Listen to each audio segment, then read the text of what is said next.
ମୋ ନାଁ ସନାତନ ଜେନା, ଘର ଜଳକଳଙ୍ଗ। ଦେଖନ୍ତୁ ଆଜ୍ଞା, ଆନନ୍ଦପୁର ହାଟଡ଼ି ଭିତରେ ପ୍ରାୟ ସବୁ ବଜାରରେ 10-20 ଲେଖା ଜଳଖିଆ ଦୋକାନ ମାନଙ୍କରେ ଯେଉଁ ନିମ୍ନମାନର ତେଲ ବ୍ୟବହାର କରାହେଉଛି ତା ଉପରେ ଫୁଡ୍ ସେଫ୍ଟି ବାଲା ଗୋଟେ ଦିନ ବି ତଦାରଖ କରୁନାହାନ୍ତି।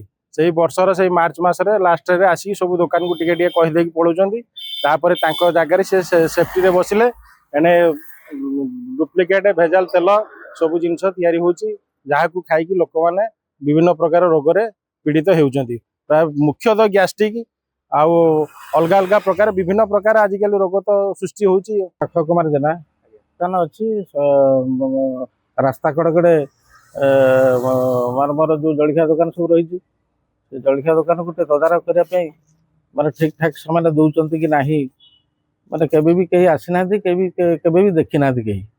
ନିହାତି ସତ କଥା, ଏଇ ଯେଉଁ ମାନେ ଶସ୍ତା ତେଲ ସବୁ ଦେଉଛନ୍ତି, ସେ ଶସ୍ତା ତେଲରେ ମାନେ ସବୁ ତେଲବାଜି କରିକି ଲୋକମାନଙ୍କୁ ବାଟୁଛନ୍ତି, ବିକୁଛନ୍ତି ସେମାନଙ୍କୁ, ଯାହାଫଳରେ କି ଛୋଟ ଛୁଆ କତର ଆରମ୍ଭ କରିକି ବୁଢ଼ା ବୁଢ଼ୀ ପର୍ଯ୍ୟନ୍ତ ଲୋକମାନେ ବି ଖାଇକି ମାନେ ରୋଗରେ ଆକ୍ରାନ୍ତ ହେଉଛନ୍ତି। ଆଉ ସେ ଜିନିଷକୁ ତଦାରଖ କିଛି କରୁନାହାନ୍ତି।